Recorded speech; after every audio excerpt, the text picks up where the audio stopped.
તો બીજી બાજુ આપણે વાત કરીએ તો વડોદરામાં દિવ્યાંગજનોના જીવનમાં નવી આશા અને આત્મનિર્ભરતા લાવવાના ઉદ્દેશ્ય સાથે એક મહત્વપૂર્ણ પહેલ હાથ ધરવામાં આવી છે। ફાર્મર્સના ફાર્માસ્યુટિકલ્સના CSR પ્રોજેક્ટ નવજીવન અંતર્ગત 70 કાર્બન ટેકનોલોજીના આધારિત આર્ટિફિશિયલ લિમ્સનું ત્યાં કારેલીબાગ ખાતે વિતરણ કરવામાં આવ્યું। આ ખાત લિમ્સના દિવ્યાંગોનું વધુ આરામદાયક અને સરળ જીવન જીવવામાં મદદરૂપ બનશે।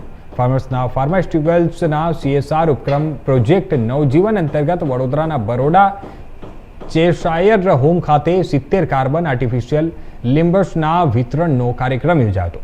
બ્લાઇન્ડ પીપલ્સ એસોસિએશન એટલે કે BPA અમદાવાદ દ્વારા આ પ્રોજેક્ટનું અમલીકરણ કરવામાં આવ્યું છે, જ્યારે ફ્યુક્લબ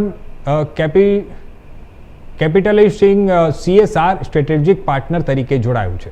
લાભાર્થીઓને યોગ્ય અને સુવિધાજનક કૃત્રિમ અંગો મળી રહે તે માટે અગાઉ નિષ્ણાત ઓર્થોટિક્સ અને પ્રોટેસ્ટિક્સ ટીમ દ્વારા વિશેષ મૂલ્યાંકન કેમ્પનું આયોજન કરવામાં આવ્યું હતું, જેમાં દરેક લાભાર્થીના માપ અને જરૂરિયાતોને ધ્યાનમાં રાખી વ્યક્તિગત રીતે કાર્બન લિમ્સના તૈયાર કરવામાં આવ્યા હતા। આ કાર્બન ટેકનોલોજી આધારિત આર્ટિફિશિયલ લિમ્સના પરંપરાગત કૃત્રિમ અંગોની તુલનામાં વધુ હળવા, મજબૂત અને આરામદાયક છે, જેના કારણે દિવ્યાંગજનોને ચાલવા ફરવામાં સરળતા રહેશે, તેમની કાર્યક્ષમતા વધશે અને રોજિંદા જીવનમાં વધુ સ્વતંત્રતા પ્રાપ્ત થશે। આજના કાર્યક્રમમાં BPA ફાર્મર્સ ગ્રુપ અને આ તમામ CSRના પ્રતિનિધિઓ ઉપસ્થિત રહ્યા હતા અને તેમણે લાભાર્થીઓને પ્રોત્સાહિત કરી સમાજના મુખ્ય પ્રવાહમાં વધુ સશક્ત રીતે જોડાવા માટે શુભેચ્છાઓ પાઠવી હતી।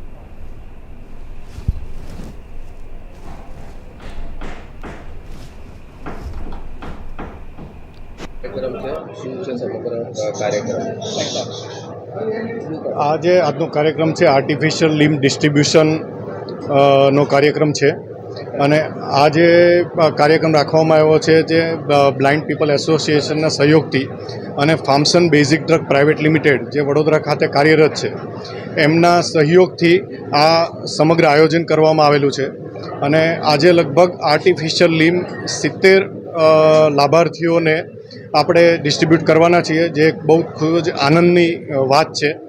અને જે ફાર્માસ્યુટિકલ જે વડોદરા ખાતે કાર્યરત છે તે 55 વર્ષથી પેરાસિટામોલ મેન્યુફેક્ચરિંગ કરે છે અને એક વર્લ્ડના લાર્જેસ્ટ મેન્યુફેક્ચરર તરીકે એમની નામના છે। અને ફાર્મસન CSR એક એમની સેવા કરવાની ભાવના, જે ડિફરન્ટ પ્રોજેક્ટ લઈને